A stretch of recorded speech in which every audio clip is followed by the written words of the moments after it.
કાનાણી સરના તમામ વિડીયોનો ઓફિશિયલ ખજાનો યુટ્યુબ પર જોવા માટે જલ્દી લાઈક કરો, સબસ્ક્રાઈબ કરો અને બેલ આઇકોન દબાવી ઓલ સિલેક્ટ કરો, જેથી તમને અમારા વિડીયો સૌથી પહેલાં જોવા મળે.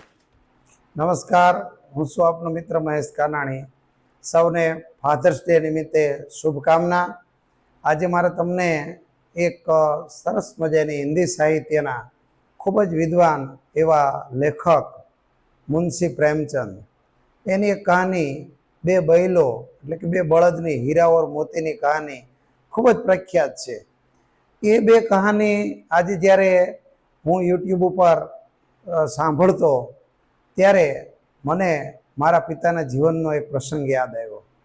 1988માં ગુજરાતમાં 3 વર્ષ માટે દુષ્કાળ પડેલો અને વરસાદ બહુ ઓછો થયેલો. એ સમયે અમારા ઘેર મારા પિતા ખેતી કરતા ને અમે એક મોરલી નામનો એક બળદ રાખતા. આ બળદને ખવડાવવા માટેનું ઘાસ પણ હતું નહીં, એટલે એને મહાજનમાં વઢવાણ પાંજરાપોળમાં મૂકવાનો નિર્ણય કર્યો. જ્યારે આ બળદને વહેલી સવારે મારા પિતા મૂકવા જતા હતા, અમે ખૂબ નાના, પણ મેં મારી સગી આંખે જોયેલું કે મારા પિતા રડતા હતા. એક બળદને જાણે દીકરીને બાપ વિદાય આપે ને જે રીતે એને વ્યથા થતી હોય એવી વ્યથા મારા પિતાને થતી છે. એ મોરલી બળદને વહેલી સવારે મૂકવા માટે મહાજન પાંજરાપોળ વઢવાણ મૂકવા માટે જાય છે. પોતે સવારે ચાલી અને બળદને પાંજરાપોળ મૂકી અને ખૂબ દુઃખી હૃદયે પાછા ફરે છે. આખો દિવસ એમને પણ ગમતું નથી, કારણ કે બળદ નાનો હતો ત્યારથી એને ઉછેરેલો હોય છે. હવે એને ખાવા માટે શું આપવું એ પ્રશ્ન હતો, એટલે એને મહાજનમાં મૂકવા સિવાયનો બીજો એમની પાસે રસ્તો પણ નહોતો.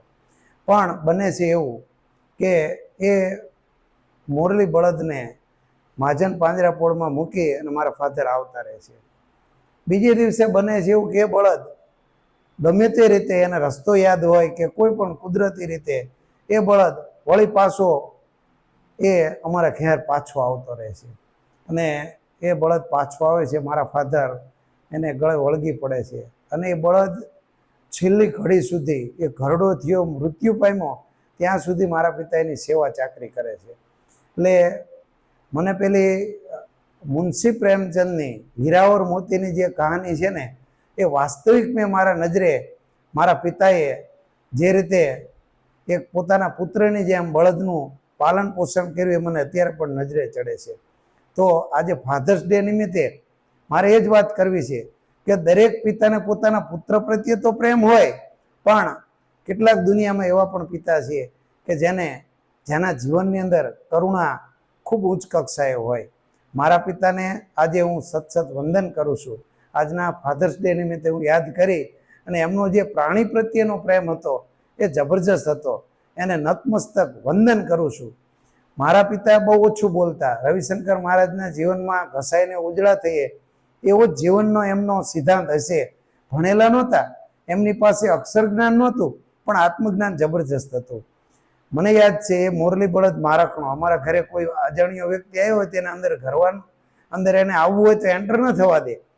એક વખત બને છે એવું કે અમારા ગામના સરપંચ ચમનભાઈ, એના પિતા છગન દાદા, એને બળદે શીંગડું માર્યું, દાદા પડી ગયા અને હાથે ફ્રેક્ચર આવ્યું, વાગી ગયેલું. તો મારા પિતા દરરોજ સાંજે એ છગન દાદાને ઘેર જતા અને જે જગ્યાએ મોરલી બળદે એમને વગાડેલું એ હાથ ઉપર તેલનું માલિશ કરતા. એ સરપંચ હતા એટલે નહીં, પણ એક વડીલને મારા બળદ દ્વારા કોઈ ઈજા થઈ છે તો મારી પવિત્ર ફરજ બને છે કે મારે એની સેવા ચાકરી કરવી જોઈએ. તો સેવાનો ગુણ પણ મારા પિતા પાસેથી મને વારસામાં મળેલો. આજે ફાધર્સ ડે નિમિત્તે મારા પિતાનું હું સતત વંદન કરું છું. દુનિયાના દરેક પિતાના હૃદયમાં કંઈક ને કંઈક એવો બેસ્ટ ગુણ હોય છે જે દરેક સંતાને અવશ્ય પોતાના જીવનમાં ઉતારવો જોઈએ. આજે ફરી ફાધર્સ ડે નિમિત્તે મારા પિતાશ્રીને હું શ્રદ્ધાંજલિ આપું છું. આભાર. અસ્તુ.